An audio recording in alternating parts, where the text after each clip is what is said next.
Amen. You guys can take a seat. Well, my name is Mike Howard. I'm the lead pastor here at Revision. I'm excited to be here today. How about you? All right.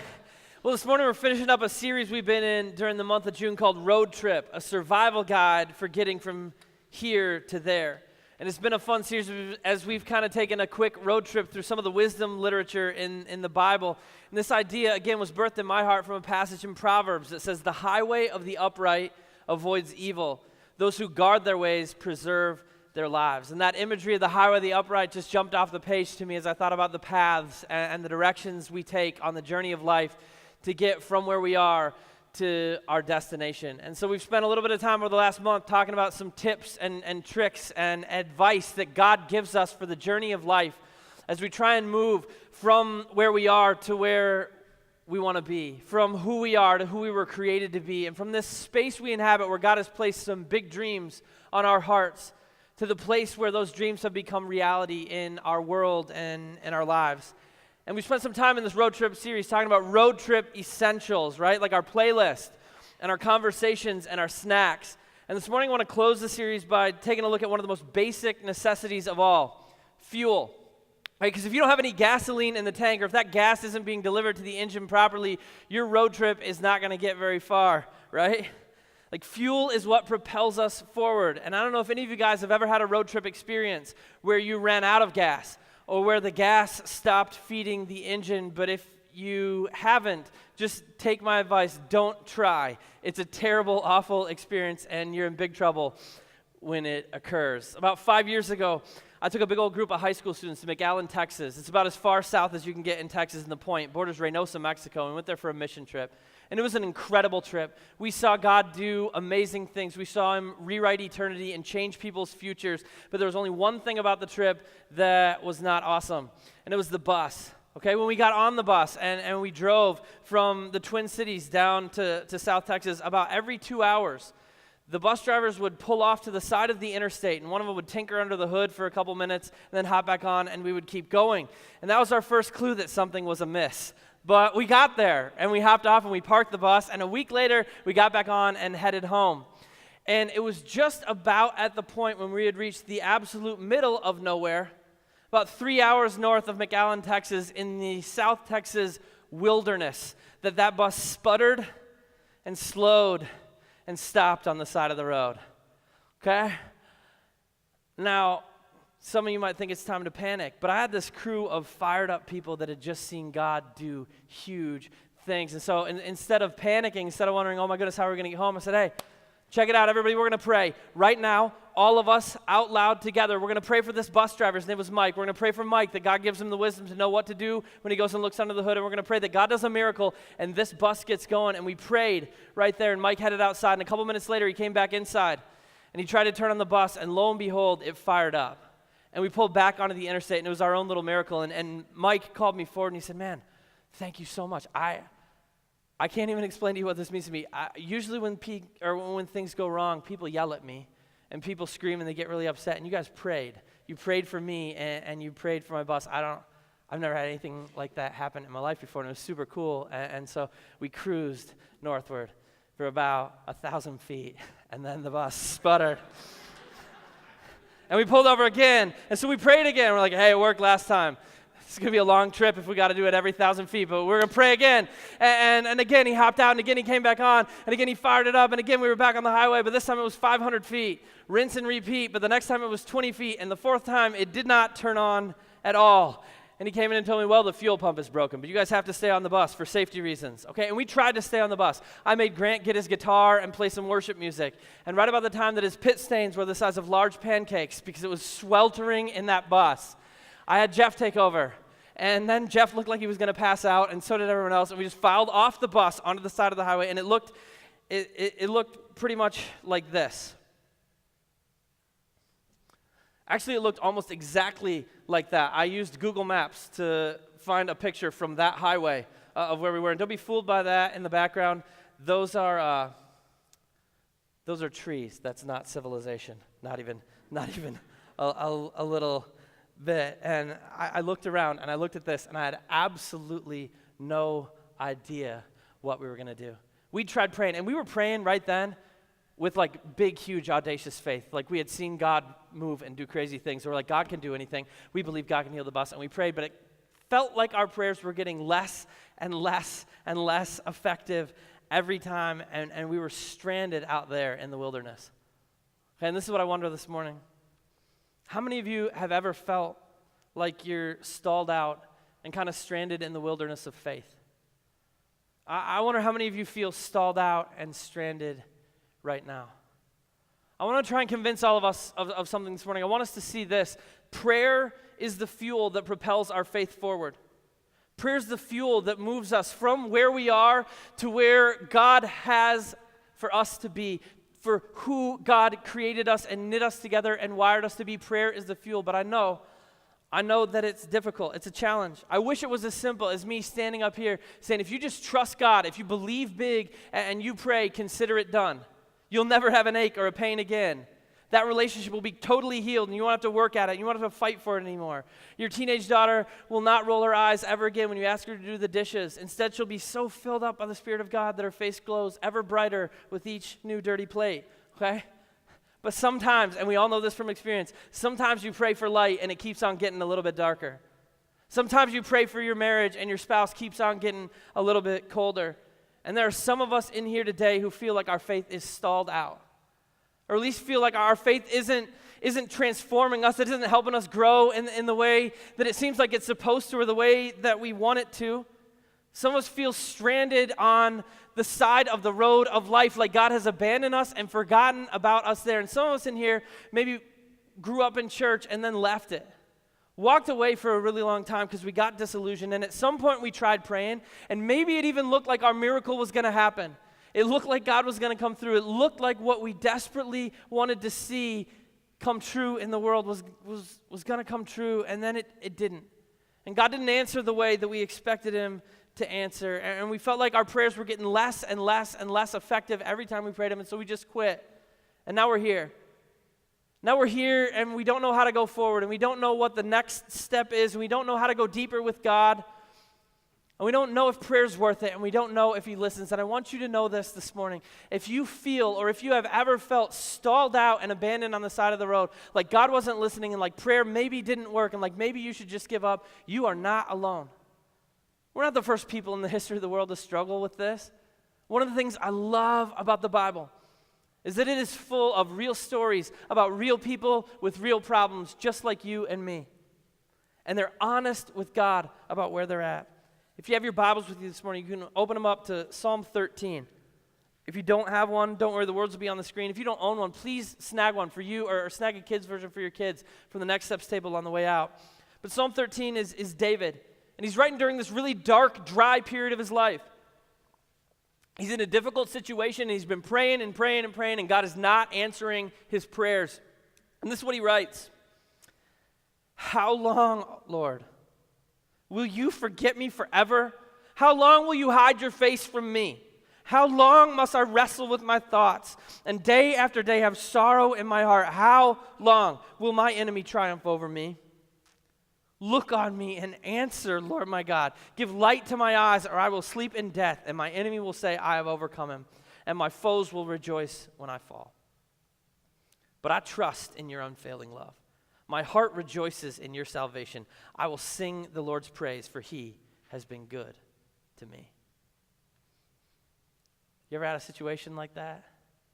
Don't those words give something, or give weight to something so many of us have experienced and felt like, how long, Lord, did you forget about me down here? But I want you to notice something. In the middle of this, in the middle of David's struggle, in the middle of his weight, in the middle of this feeling that he has been abandoned and he's stuck on the side of the road in the wilderness, he says, but I remember your love, and I rejoice in your salvation, so I'm going to praise you.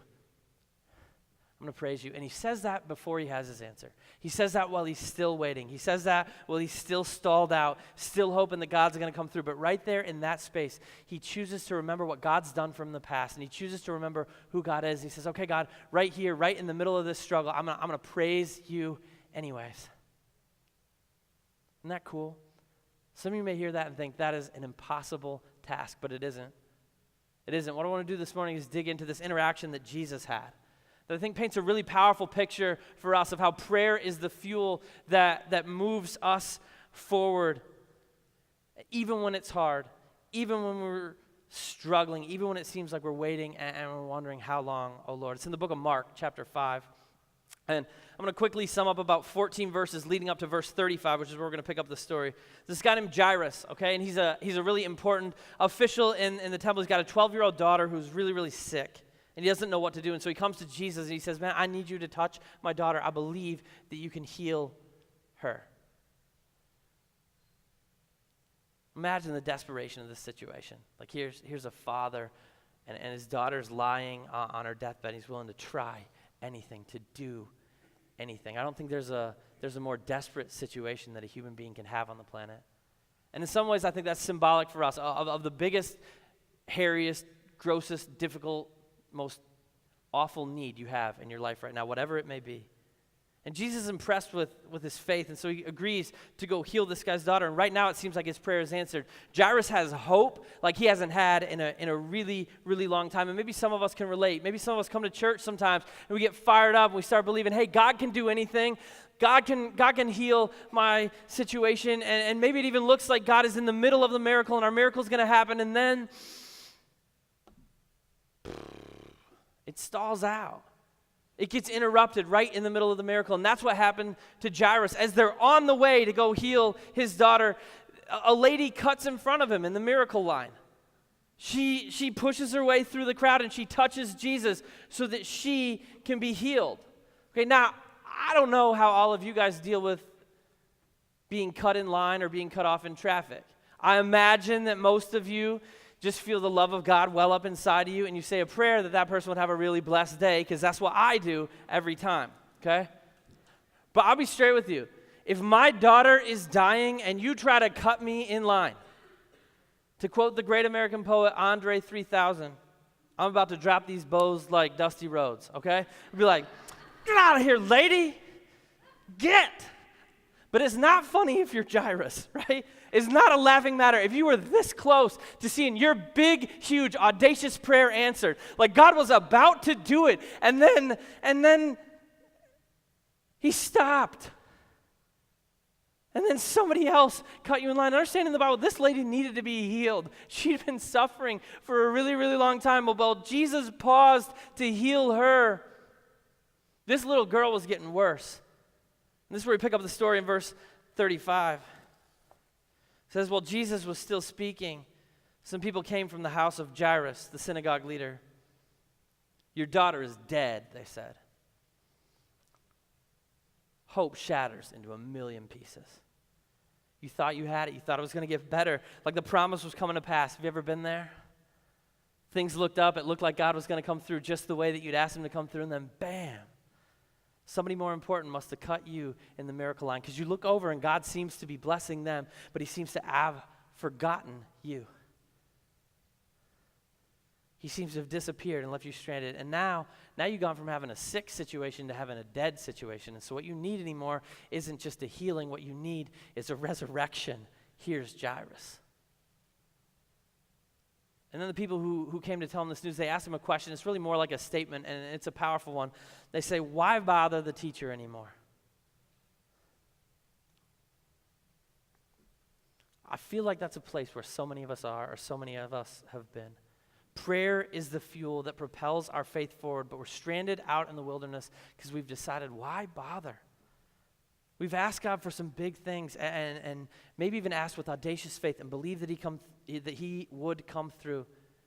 And at some point it looked like maybe our miracle was going to happen. And there may be even some of you who dread it. You dread coming to church and getting that feeling of hope that wells up inside of you because you've had it before and you trusted God for big things.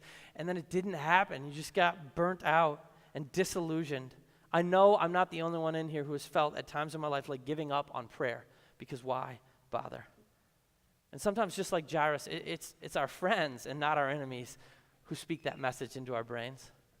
You know, it was his friends and his servants who came and said, hey man, your daughter is dead. It's over. It's too late. Why bother the teacher anymore? Jesus has better things to do. Stop taking up his time. Why bother? And sometimes it's the voices inside our heads and our hearts that tell us why bother.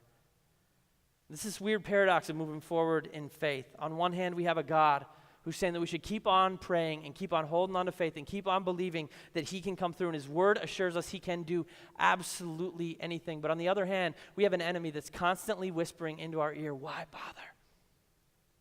And he does it in every situation. Why bother with that anymore? Why bother? Why bother? You've been trying to quit that habit for years. What in the world could possibly change now? Why bother God with that anymore? Why bother? You've been trying to lose weight and get healthy, but it's genetic. It's your family. You should give up on it like everyone else in your family has. Why bother God with that anymore? Why bother? You drove a sixth of the way across the country in the wrong direction. Now you don't have money to get to Aspen. You don't have money to get home. You don't have money to eat. You don't have money to sleep, Lloyd. Why bother? Just walk home. Why bother? That's a better joke than that. You should have laughed more. But seriously, okay? Why bother God? Why bother trying to be more tender towards your husband when every time it backfires and he seems to get more cold? Why bother asking God to resurrect a broken friendship? Why bother praying for that rebellious kid anymore? He's too far gone. Why bother trying to live for God? Why bother giving to the church? Some of you have given, and then you thought God was going to bless your finances, and now you have less money than you did before. Why bother serving when it doesn't seem like anybody cares or anybody appreciates? Why bother dreaming? Why bother believing that God can heal? Why bother? I wonder how many of us have ever heard that same voice that Jairus heard and believed it. Why bother anymore? Just don't bother God with it anymore. He's probably got better things and more important things to do than think about us. But check out how Jesus responds to that idea. Overhearing what they said, Jesus told him, "Don't be afraid, just believe." Now, a little girl is dead, and everybody's thinking it's over. It's too late now. It's time to give up. But without flinching, Jesus responds with a straight gaze and a sovereign plan, as though maybe, just maybe, he's in control and he knows something they don't know. He assesses the situation and it seems like hope is gone, but he has the knowledge that he can resurrect it. So he looks at Jairus and he says, "Hey, don't be afraid, just believe." Try and picture yourself as Jairus in that situation. That's an incredibly bold thing for Jesus to say. This guy just got told that his 12-year-old daughter is dead, and Jesus looks at him and says, "You don't be afraid, you just believe." But Jairus is out of options. So he has to. He just does. He just believes and he just follows Jesus. We have something to learn from him. Because when it looks like we're at the end of the line, when it looks like things are going against us, when it looks like our prayers have gone unanswered and we might as well not bother saying them anymore, that is exactly the time when we need to hear God's voice thundering in our souls. Don't be afraid, just believe. And we need to simply follow it. We need to keep on believing and we need to keep on bothering him. So Jairus does, and he follows Jesus, and this is what happens. So when they came to the home of the synagogue leader, Jesus saw a commotion with people crying and wailing loudly. And he went in and said to them, "Why all this commotion and wailing? The child is not dead, but asleep." I love that question by Jesus. Okay, he sees all the mourning and all the people crying, and back then, there was this whole guild of people that were professional mourners. So whenever somebody died, it was their job. They got paid to just go and scream their faces off and wail. And Jesus walks up on that situation. He's like, what's going on here? Well, Jesus, what do you think? A 12-year-old girl died. Thought you would know that, right? But everyone else, what I love about that question is this. Everyone else is looking at the situation and seeing death.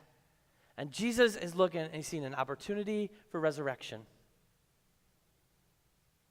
I want everybody to understand this morning, okay? Jesus does not see your situation the same way you see your situation.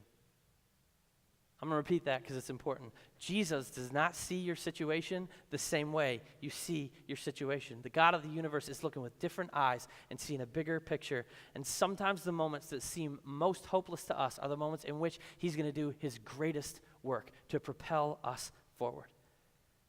And we don't always know what he's doing. And we can't always see or understand why he's acting and living and moving in our lives the way that he is. But he's inviting us in every situation not to give up, not to quit praying, not to quit moving forward, not to sit there on the side of the road believing we have been abandoned. He's inviting us to move forward without fear and just believe. The devil says, "Why bother?" Jesus says, "Just believe." You just got laid off. You just got divorced. You just got dumped. You didn't make the team. You didn't make the sale. You got a call from the principal's office. You got a call that grandma's in the hospital. We need to understand. You need to get it. every single situation in life where your faith has an opportunity to grow big. Every single time where your prayers have the opportunity to be answered and fuel your faith and propel you forward, every single time you have an enemy that's going to be whispering in your ear, why bother?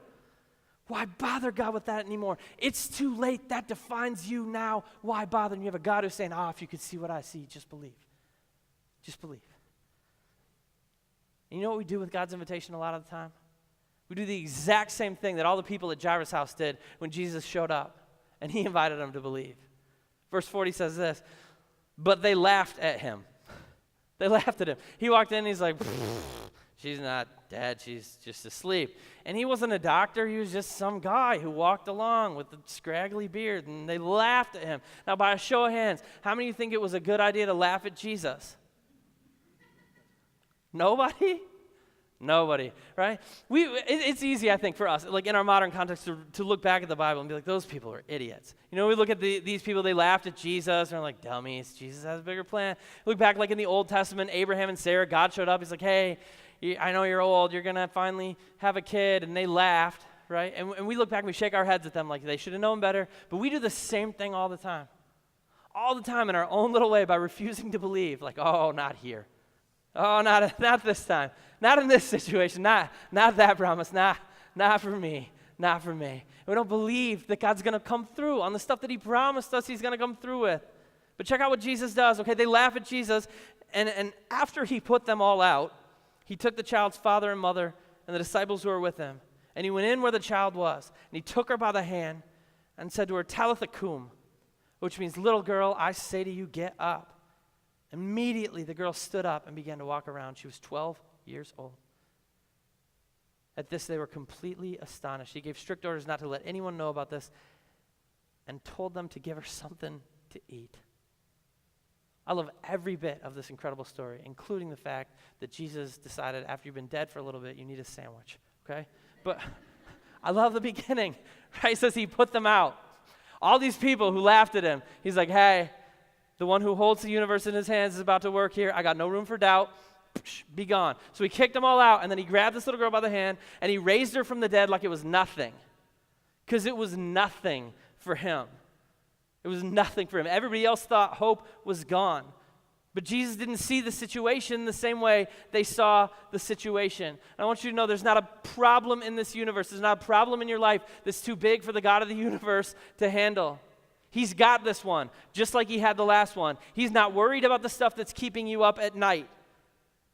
He wins in the end. And his timing isn't always our timing. It doesn't always move in the way that we wished he would move. If your life is anything like mine, God hardly ever takes your suggestions.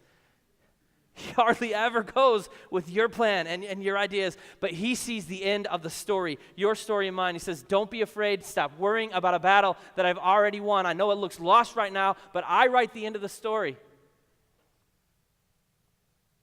He writes the final chapter, and what he wants us to understand is that the very things in our life that our enemy wants to use to destroy us, to stall us out on the side of the road, and to tear our faith apart are the exact same things that God is going to use to grow our faith and to propel us forward and to make us into the world changers and the difference makers that he created us to be in the lives of the people around us. Why bother? Why bother praying anymore? Why bother moving forward? No. Just believe. Keep on praying, even if you don't understand. Even if you cannot possibly wrap your mind around how God could be using this situation, about how he could be present with you right now, about what in the world he's doing. You do not have to understand in order to believe. Jairus heard that his daughter was dead, and he didn't understand what could happen. He had no idea, but he just believed, and he just followed Jesus because that's all he could do. If you're stalled out in your faith this morning, if you quit praying because God didn't answer sometimes the way that you hoped he would answer, if you're wondering if he's listening to you and if it's worth trying, if it's worth going deeper, if it's worth growing, I want you to know right now, God has a message for you, and I'm going to deliver it right now through the golden voice of Steve Perry.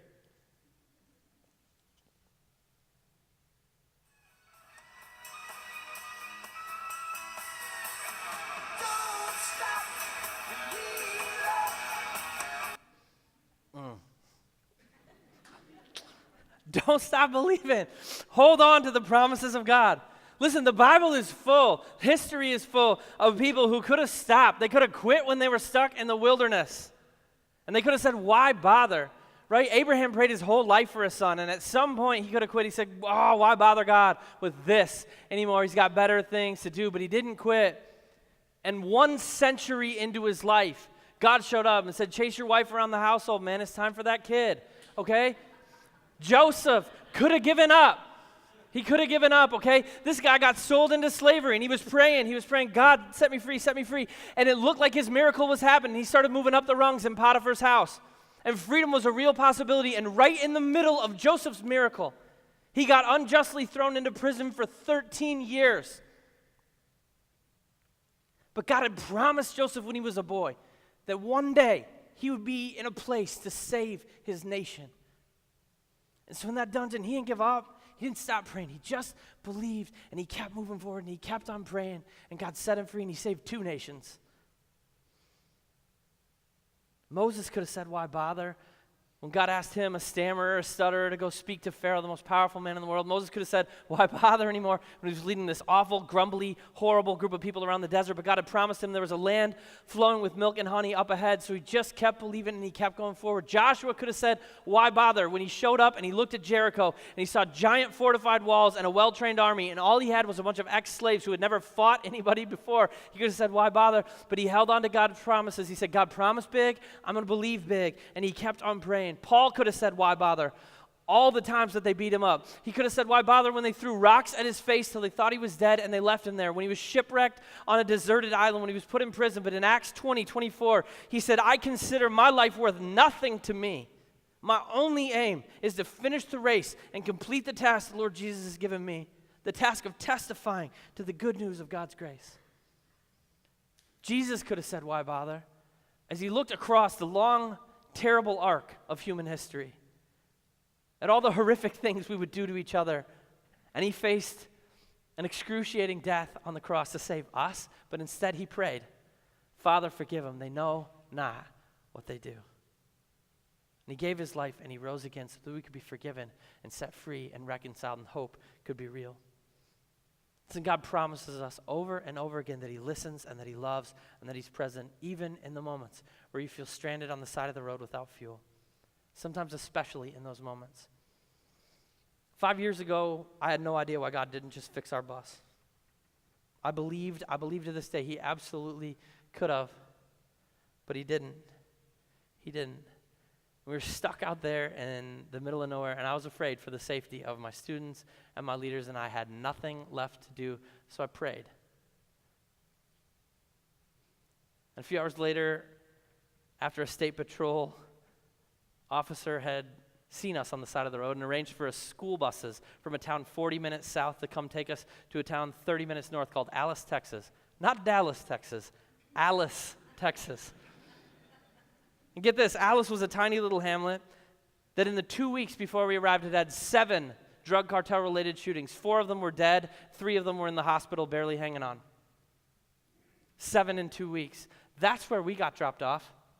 And I watched a couple hours later as high school students hopped off school buses convinced that they had just been given an opportunity to share the love of Jesus with a hurting town that we would have blown right by if our bus didn't break down.